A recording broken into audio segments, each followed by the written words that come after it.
بسم اللہ الرحمن الرحیم۔ تمام ناظرین کو السلام علیکم۔ امید ہے کہ آپ سب خیریت سے ہوں گے۔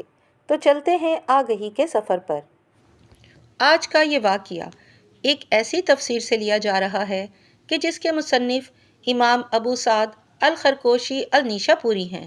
یہ واقعہ سرور کائنات آقائے نامدار نبی آخر الزماں حضرت محمد صلی اللہ علیہ وسلم کی بعثت سے 1000 سال پہلے کا ہے کہ جب یثرب ابھی آباد نہ ہوا تھا۔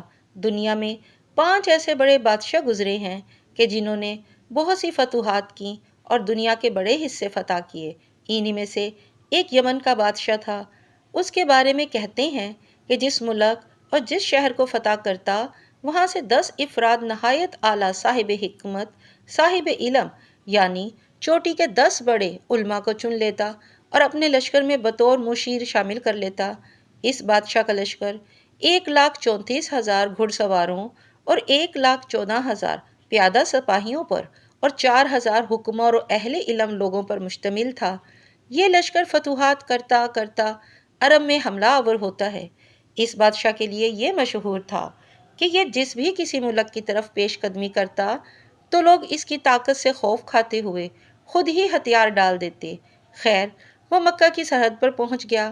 بادشاہ بہت حیران تھا کہ ابھی تک مکہ شہر سے کوئی بھی اس سے رحم کی بھیک نہیں مانگنے آیا۔ بادشاہ نے عمار عیسیٰ نامی اپنے وزیر خاص کو طلب کیا اور مکہ والوں کی اس گستاخی کے بارے میں پوچھا۔ وزیر خاص عمار عیسیٰ کہنے لگا، حضور والا، یہ عرب کے جاہل لوگ بڑے بے مروت ہیں، اپنے آپ میں مست رہتے ہیں۔ ان کے شہر میں ایک عمارت ہے جسے یہ لوگ کعبہ کے نام سے جانتے ہیں۔ یہ اسی کی تعظیم اور عبادت کرتے ہیں، اسی وجہ سے یہ کسی اور کو خاطر میں نہیں لاتے۔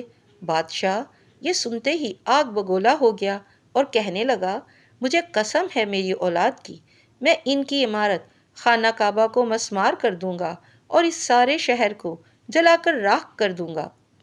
بس اس نے یہ ارادہ کیا ہی تھا کہ اس کے سر میں ناقابل برداشت قسم کا شدید درد شروع ہو گیا اور ساتھ ہی اس کی آنکھوں، دونوں کانوں، ناک اور منہ سے بدبودار پانی پیپ کی مانند بہنے لگ گیا، جو اتنا بدبودار تھا کہ کوئی شخص اس کے پاس مجلس میں بیٹھنے کے لیے تیار نہ تھا۔ وہ سخت پریشان ہوا۔ جتنے حکماء اور طبیب تھے ان کو بلایا۔ انہوں نے سر توڑ کوشش کی لیکن کسی سے اس کا علاج نہ ہو سکا۔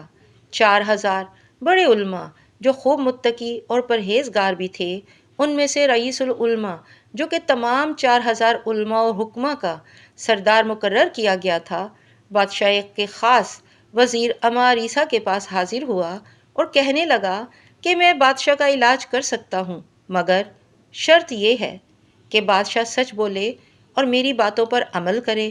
وزیر نے جب بادشاہ کو یہ سب بتایا تو وہ مان گیا۔ رئیس العلماء بادشاہ کی خدمت میں حاضر ہوا اور بادشاہ سے پوچھنے لگا، یہ بتائیے، آپ کے ذہن میں کعبہ کو مسمار کرنے کا ارادہ کیا تھا؟ بادشاہ نے کہا، ہاں، یہ ارادہ میں نے کیا تھا، اور صرف اس کعبہ کو تباہ کرنے کا ارادہ ہی نہیں بلکہ یہاں کے باسیوں کو قتل کرنے اور پورے شہر کو تباہ و برباد کرنے کا ارادہ بھی کیا تھا۔ اس نے کہا، بس اس بیماری کا یہی سبب ہے اور یہ مصیبت ٹل نہیں سکتی جب تک کہ تم ارادہ نہ بدل لو اور توبہ نہ کر لو۔ بادشاہ نے اسی ہی لمحے توبہ کی اور کہا کہ تم گواہ ہو جاؤ کہ اس کعبہ اور اہل مکہ کی نسبت میرے تمام مکروہ ارادے میرے دل و دماغ سے نکل گئے۔ اس کے توبہ کرنے کی دیر ہی تھی کہ اس عالم کے بادشاہ سے روانہ ہونے سے قبل ہی بادشاہ کی پیپ بھی بند ہو گئی اور درد سر بھی ٹھیک ہو گیا۔ وہ اللہ تعالیٰ پر ایمان لے آیا اور اپنی قیام گاہ سے دین ابراہیمی کا پیروکار بن کر نکلا۔ اس نے کعبہ پر 7 غلاف چڑھائے اور اپنے لشکر کو بلا کر اس گھر کی حفاظت کے احکامات جاری کیے۔ یہی بادشاہ وہ پہلا شخص تھا جس نے کعبہ کو پہلی بار غلاف چڑھایا۔ اس کے بعد بادشاہ اپنا لشکر لے کے آگے نکل پڑا۔ پھر وہ ایسی جگہ پہنچا جہاں کوئی آبادی نہ تھی، بس پانی کا ایک چشمہ تھا۔ بادشاہ نے لشکر کو آرام کی غرض سے وہیں خیمے لگوا دیے۔ بادشاہ کو اس جگہ کا نام یثرب بتایا گیا۔ بادشاہ نے اعلان کیا کہ رات یہاں گزار کر کل سفر پر روانہ ہوں گے۔ اس دوران میں لشکر میں موجود 4000 صاحبان علم کا اجلاس ہوا اور انہوں نے باہمی صلاح مشورہ کیا۔ وہ علماء سماوی کتب کا علم رکھنے والے اور صاحبان بصیرت تھے۔ وہ حضور صلی اللہ علیہ وسلم کی آمد، بعثت، ولادت اور ہجرت کے تذکروں کی پوری پہچان رکھتے تھے۔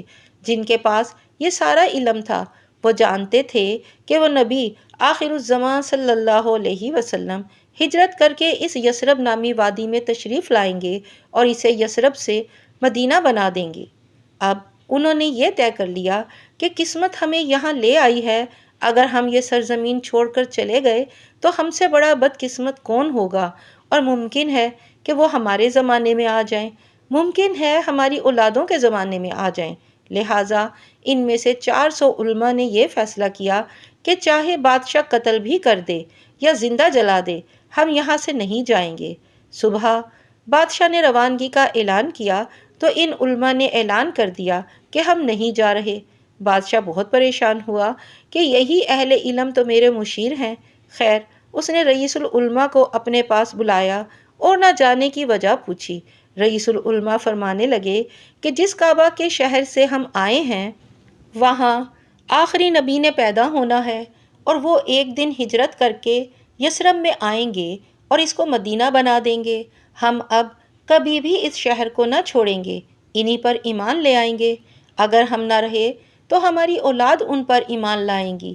بادشاہ کہنے لگا، اگر یہ بات حقیقت ہے تو اعلان کر دو کہ میں 1 سال تک خود ان کی آمد کے انتظار میں یہیں رکوں گا۔ اب اس نے 1 سال وہاں قیام کیا، اور چونکہ 400 علماء نے فیصلہ کر لیا تھا کہ وہ تو یہاں سے نہیں جائیں گے، پس بادشاہ نے 400 علماء کے لیے گھر بنوائے اور فتوحات میں ملنے والی خوبصورت باندیاں ان 400 علماء کے حوالے کی اور ان کی شادیاں کر دیں۔ اس طرح یثرب کی زمین پر 400 گھر آباد ہوئے۔ بادشاہ نے ان کو خوب مال و دولت دیا تاکہ یہ لوگ راحت سے رہیں اور ان کی آبادی میں اضافہ ہو، اور آخری نبی کی آمد پر ان کے شایان شان استقبال کیا جائے۔ جب 1 سال بعد بادشاہ یثرب سے روانہ ہونے لگا تو اس نے رئیس العلماء کو بلوایا، اور وہ رئیس العلماء جس نے اس کی ساری رہنمائی کی تھی اور جو اسے یثرب تک لایا تھا، اس کو بلا کر کہا، تم گواہ رہو کہ ہمیں معلوم نہیں کہ کتنا زمانہ پڑا ہے محمد صلی اللہ علیہ وسلم کی آمد اور بعثت کا، مگر تم گواہ ہو جاؤ کہ میں ان پر ایمان لے آیا ہوں، اور ان کی آمد سے پہلے میں ان کا پہلا امتی بنتا ہوں۔ میں ایک خط لکھ کر تمہیں دیتا ہوں، اگر تمہاری زندگی میں آقا علیہ السلام آ جائیں تو ان کو میرا خط دے دینا، اور تمہاری زندگی میں نہ آئیں تو نسل در نسل اپنی اولاد کو دیتے جانا، اور وصیت کرتے جانا کہ جس نسل میں اور جس زمانے میں آقا علیہ السلام تشریف لائیں میرا خط ان کو دے دیا جائے۔ یہ مشہور بادشاہ طبع اول حمیری تھا۔ خیر، بادشاہ اپنا خط رئیس العلماء کو دے کر چلا گیا۔ اس بات کو جب 1000 سال گزر گئے تو ان 400 علماء کی اولادیں بڑھتی رہیں اور قبیلے بنتے گئے۔ یثرب آباد ہو گیا۔ اس زمانے میں لوگ دین ابراہیمی پر تھے، جن کو قرآن نے اہل کتاب قرار دیا ہے۔ پھر جب آقا علیہ السلام کا زمانہ آ گیا اور 53 برس کی عمر مبارک میں آقا محمد صلی اللہ علیہ وسلم نے ہجرت کا فیصلہ فرما لیا۔ مدینہ کے کچھ لوگ پہلے ہی مینا میں حضور صلی اللہ علیہ وسلم کی بیعت کر آئے تھے۔ مدینہ والوں نے مشورہ کیا کہ حضور صلی اللہ علیہ وسلم کی آمد سے پہلے ہی ان کو یہ خط پہنچایا جائے۔ چنانچہ عبد الرحمن عوف کے مشورے کے مطابق ابو لیلہ نامی معتبر شخص کے ہاتھ خط مکہ بھیج دیا گیا۔ ادھر ابو لیلہ حضور صلی اللہ علیہ وسلم کی خدمت میں حاضر ہوئے تو حضور صلی اللہ علیہ وسلم فرمانے لگے، آؤ ابو لیلہ، ہمیں ہمارے عاشق طبع اول کا خط دے دو۔ ابو لیلہ کہنے لگے کہ یہ تو کوئی نبی ہی جان سکتا ہے کہ میں کون ہوں اور کیا لے کر آیا ہوں۔ خیر، ہجرت کر کے جب پہنچے تو آپ کی اونٹنی حضرت ابو ایوب انصاری کے گھر کے پاس رکی، جو کہ حضرت ابو ایوب انصاری کا گھر نہیں تھا، بلکہ یہ صرف ان کی تحویل میں تھا۔ یہ وہی گھر تھا جو کہ بادشاہ طبع اول حمیری نے حضور صلی اللہ علیہ وسلم کے لیے بنوایا تھا۔ اب آپ کو وہ خط سناتے ہیں جو بادشاہ نے حضور صلی اللہ علیہ وسلم کے لیے 1000 سال پہلے لکھا تھا۔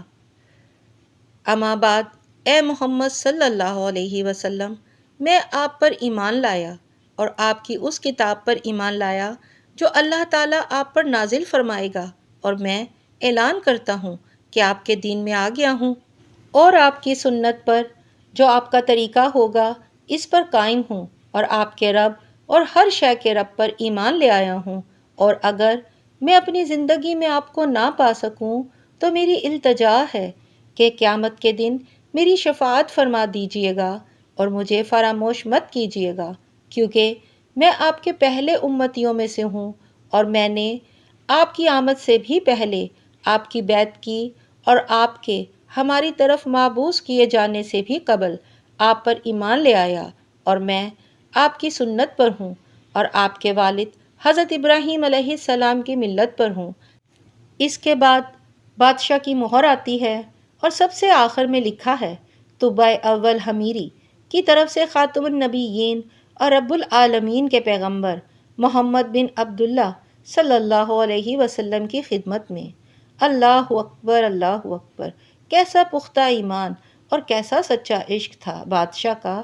اللہ پاک ہم سب کو بھی ایسا ہی پختہ ایمان نصیب فرمائے، نبی پاک صلی اللہ علیہ وسلم کا سچا عاشق بنا دے۔ آمین ثم آمین۔